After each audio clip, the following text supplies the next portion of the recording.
Hello दोस्तों, कैसे हो आप लोग। आशा करता हूँ आप लोग ठीक ठाक होंगे। दोस्तों, आज का हमारा टॉपिक कुछ अलग है। आज का टॉपिक हमारा ये है कि अक्सर लोग बाइक और कार वगैरह का काम करवाते हैं ना, सर्विस सेंटर में या बड़े बड़े सर्विस सेंटर में काम कराते हैं, तो उन्हें ज्यादा बिल ज्यादा चूना लग जाता है, मतलब ज्यादा पैसे लग जाते हैं। वही काम अगर वो बाहर में करवाते हैं तो उन्हें कम पैसे लगते हैं। सेम सामान, सेम पार्ट्स, ऐसा नहीं कि पार्ट्स भी अलग, सेम पार्ट्स, सेम लेबर, सारा चीज सेम, फिर भी बहुत बहुत पैसे का डिफरेंट होता है। लेकिन बहुत से लोग बाहर में काम कराने में अपना लगता है कि स्टेटस गिर रहा है या कुछ भी, बहुत तरह की बात है, या उन्हें लगता है कि बाहर में सही काम नहीं हो रहा है, शोरूम में सही काम हो रहा है या एजेंसी वगैरह में सही काम हो रहा है। तो इसके बारे में हम चर्चा करेंगे। तो चर्चा ये करेंगे कि शोरूम या बड़े बड़े सर्विस सेंटरों में काम कराने से बिल ज्यादा कॉस्ट क्यों पड़ जाता है। हम छोटा मोटा ही काम करवाते तो ज्यादा कॉस्ट पड़ जाता है, और बाहर में वही काम करवाते तो कम कॉस्ट पड़ता है। जैसे कि मेरे पास भी एक 4 व्हीलर है, अगर मैं उसे एजेंसी में काम कराऊं तो वो छोटा सा काम के लिए वहां पर ज्यादा पैसे लग जाते हैं, लेकिन वही काम अगर बाहर में करवाते हैं ना तो कम पैसे लगते हैं। इसी तरह बहुत से लोग हमारे पास कस्टमर लोग आते हैं बाइक से रिलेटेड, कि वो कहते हैं कि देखिए बिल भी लेकर आते हैं कि हम शोरूम में काम करवाएं, इतना पैसे हमें लगे, भाई छोटे छोटे काम के लिए इतना पैसे लगे। कल एक कस्टमर आए थे, उन्हें 3200 रुपये लगा, सिर्फ छोटा मोटा काम करवाएं, क्लच प्लेट चेंज करवाएं, टाइमिंग चेन वगैरह चेंज करवाएं, बस ब्रेक्स वगैरह चेंज करवाएं। तो इतना ही सामान का उन्हें बहुत ज्यादा पैसा लग गया, हमें बिल भी दिखाया। तो भाई इतना ज्यादा पैसा क्यों लग जाता है, इसके पीछे क्या कारण है। क्योंकि वो जो वहां पर जो मैकेनिक वगैरह होते हैं सर्विस सेंटर में या एजेंसी वगैरह में, तो वो मैकेनिक लोग बाहर के मैकेनिक के अपेक्षा उनका थोड़ा स्टेटस कुछ अलग होता है। बाहर के जो मैकेनिक होते हैं ना, वो अपना पहनावा वगैरह पर उतना ध्यान देते हैं, वो काम पे फोकस करते हैं। और जो सर्विस सेंटर वगैरह के लोग होते हैं ना, वो ज्यादा पहनावा और साफ सफाई पे ज्यादा केयर करते हैं। तो भाई हम यहाँ कॉस्ट का बात कर रहे हैं, पहनावा और अथी की बात नहीं कर रहे हैं।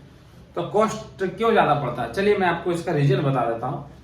वहां पे जो मैकेनिक होते हैं सर्विस सेंटर में या एजेंसी के जो शोरूम वगैरह होते हैं, वहां का मैकेनिक और जो बड़े बड़े सर्विस सेंटर होते हैं, थोड़ा हाई फाई सर्विस सेंटर होते हैं, वहां के जो मैकेनिक होते हैं ना, उनकी सैलरी बहुत कम होती है। 6000, 7000, 8000, इससे ज्यादा उनकी सैलरी नहीं होती। अब उन्हें 6, 7000, 8000 में तो पॉसिबल नहीं है ना कि अभी के टाइम में घर वगैरह चलना। तो वो लोग को जो होता है ना, इंसेंटिव मिलता है।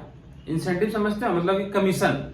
वो लोग जितना पार्ट्स सेल करवाएंगे, जिस जगह पे वो काम कर रहे हैं, सर्विस सेंटर में करवाएं या शोरूम वगैरह में करवाएं, वहां पे वो जितना पार्ट्स सेल करेंगे, जितना पार्ट्स बिकवाएंगे अपना शोरूम का, कंपनी का, उस अनुसार उन्हें इंसेंटिव मिलता है, उससे कमीशन मिलता है। हर अगर कोई सर्विस सेंटर में 10 मैकेनिक है तो 10 मैकेनिक का अलग पर्चा बना हुआ, अलग कॉपी बना हुआ है, या लैपटॉप वगैरह में काम होता है तो उनका अलग शेड्यूल बना हुआ है।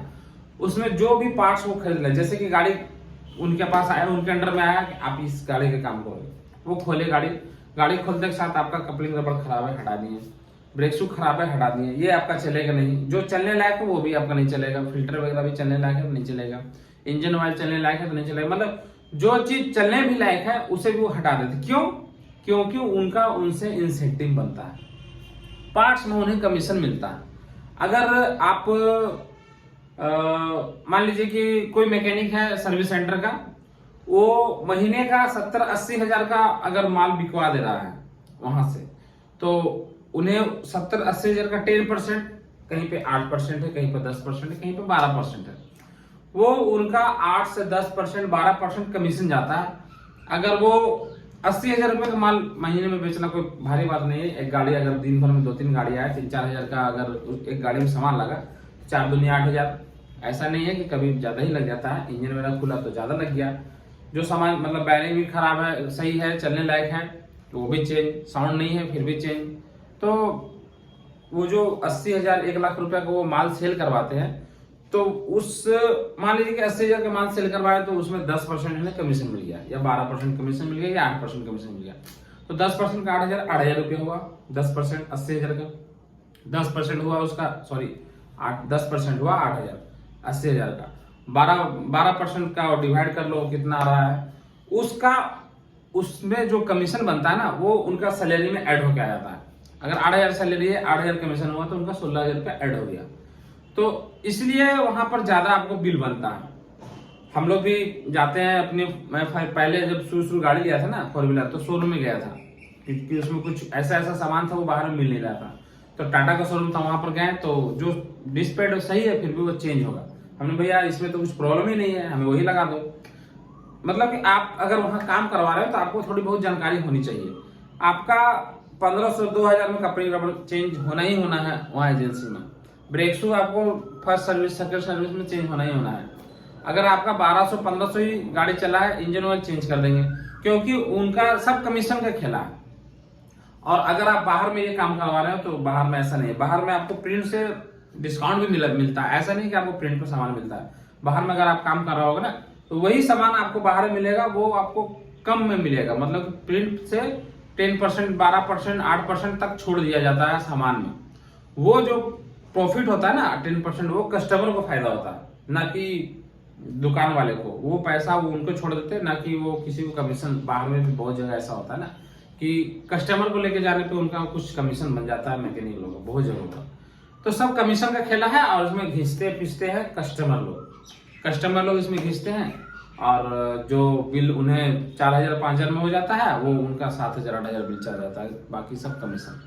तो कमीशन का खेला में कस्टमर घिसाता है, क्योंकि मैकेनिक नहीं चाहता कि पता नहीं ये दोबारा आएगा या नहीं आएगा, एक ही बार रूट लो, है ना। तो कमीशन का जो खेल है ना, इसमें कस्टमर को बहुत अच्छा खासा चुना लग जाता है। क्योंकि अगर हम 5-6 हजार रुपये में इंजन कंप्लीट कर देंगे तो वो जो ज्यादा बिल बनता है वहां पर ये काम आपका सही नहीं हुआ।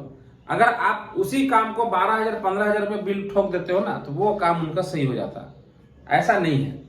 अगर आपका देखिए गाड़ी रिपेयर का जो काम होता है ना, गाड़ी रिपेयर में क्या होता है, अगर आपका गाड़ी खुला, ठीक है, तो उसमें जो सामान खराब है वो ही चेंज होगा। जो सामान अगर खराब नहीं है, चलने लायक है, तो भविष्य में क्या होगा उसका पहले हम लोग कर लेते हैं कि ये आपका 5000 किलोमीटर पर चल जाएगा, 5000 किलोमीटर डैमेज हो जाएगा, चेंज पॉकेट अगर आपका सही है, ये आपका चल जाएगा नहीं है। उन्हें आपको ऐसा आपको मोटिवेट कर देंगे ना, माइलेज कम हो जाएगा, तो कहीं चेन टूट सकता है, तो कहीं ये हो सकता है, आपका रास्ते में ब्रेक डाउन हो जाएगा।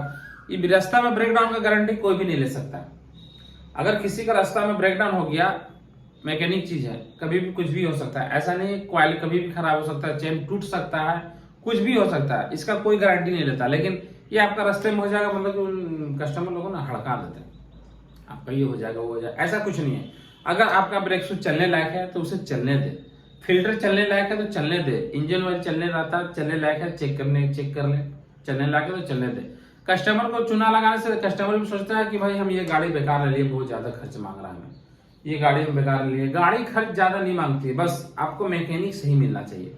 अगर आपको मैकेनिक सही मिला ना, तो आपको गाड़ी बहुत कम खर्च में, हमारे पास बहुत सारे ऐसे कस्टमर हैं जिनका गाड़ी बहुत कम खर्च में मेंटेनेंस होता है और अच्छा खासा चलता है और बहुत लॉन्ग जाते हैं वो लोग। तो ऐसा नहीं है, मैं कस्टमर लोग को बता रहा हूं कि ये सब चक्कर से बचे।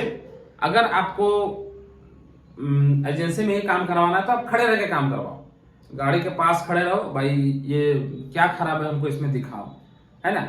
गाड़ी अगर का कोई पार्ट्स चेंज हो रहा तो इसमें क्या खराब है, बैरिंग खराब है तो बैरिंग हमको दिखाओ, प्ले है, आवाज है, साउंड है, फिल्टर खराब है तो इसमें क्या खराब है।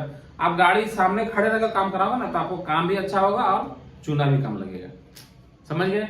तो बड़े बड़े सर्विस सेंटर और एजेंसी में क्यों ज्यादा बिल बनता है, इसी कारण बिल ज्यादा बनता है। ठीक है दोस्तों, फिर आऊंगा कल किसी और टॉपिक के साथ, फिर किसी और डायलॉग के साथ। तब तक के लिए बाय बाय।